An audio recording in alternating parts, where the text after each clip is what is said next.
बताएंगे। उनसे पूछिएगा कि मैडम आप मोदी जी के खिलाफ अभी कुछ नहीं बोल पा रही हैं तो जीतने के बाद क्या बोलिएगा। नहीं बोल सकती हैं वो।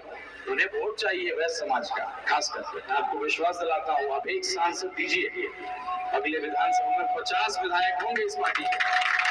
आप तय करेंगे कि अगली सरकार किसकी होगी। परेशानियों के लिए आवाज उठाने का प्रयास कर रहा हूं,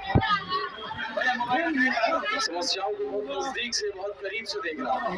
पैदल चल रहा था और जनसुराज ने फैसला लिया कि वो चुनाव नहीं लड़ेगी। मैं बड़ा मायूस था और परेशान था। कहीं ना कहीं जो 3 साल मेहनत किया हो उस व्यक्ति को अगर परीक्षा में बैठने का ही मौका ना मिले तो उसको बड़ी तकलीफ हो। मैं पत्नी ने कहा कि भाई पूजा एक बार करते हैं और रुद्राभिषेक हम लोग कर रहे थे। और उसी समय जब मैं पूजा लगभग खत्म कर रहा था, हर हर महादेव का नारा लगा रहा था, उसी समय हमारे गार्जियन यहाँ के जिला अध्यक्ष नसीम अख्तर साहब का फोन आया, डॉक्टर समीउल्लाह हक साहब का फोन आया, परवेज भाई, सब लोग जुड़े हुए थे MIM से जुड़े हुए इस ढाका और इस जिला के। उन लोगों ने मुझे फोन किया और उन्होंने बताया कि अगर आप लड़ना चाह रहे हैं, कहीं से हमें जानकारी मिली है कि जनसुराज नहीं लड़ रहा, तो क्या आप लड़ना चाहते हैं। तो मुझे उसी समय मैंने देखा कि भाई जिस जगह पर मैं बैठा हूँ और पूजा जब संपन्न हुआ और उस समय ये मेरे पास फोन आया तो मेरे मन में कोई संदेह नहीं, मैं चुनाव लड़ूंगा और इस पार्टी और इस अकलियत समाज के लिए लड़ाई जो मैं लड़ने का प्रयास कर रहा था, इसका कर्ज है मेरे ऊपर।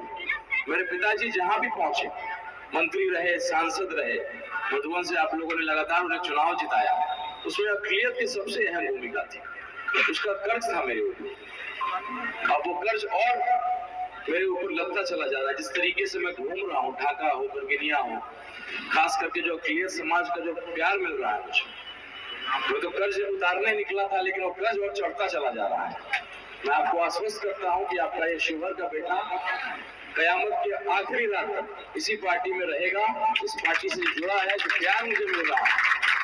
सभी पार्टियों में कार्यकर्ता होते हैं, इस पार्टी में दीवाने होते हैं। मैंने दीवानगी देखा है। और मैं धन्यवाद करना चाहूंगा हमारे बड़े भाई, हमारे गार्जियन और MIM के लिए। मैंने जो देखा है इनका मेहनत, जनाब आदिल हसन साहब इस पार्टी को सींचा है शुरू से लेकर अंत तक। वक्त तो उनका कुछ भी नहीं, मैं कहूंगा वक्त तो क्या है इस पार्टी के लिए। जिस तरीके से खून पसीना चुनाव में मैंने देखा अख्तरुल इमाम साहब का, तो ऐसे मेरे बड़े भाई का स्नेह मुझे मिला। विरोधियों ने कई तरह की तिकड़मबाजी उन्होंने लगाया। पहले उन्होंने आरोप लगाया कि भाई इनके भाई बीजेपी में है, मेरा कुछ तस्वीर उन्होंने निकाला बाहर, भाजपा का टोपी पहना हुआ, भाजपा के लिए वोट मांगता हुआ। तो मैंने उनको जवाब दिया कि मेरे ही फेसबुक से निकाला है।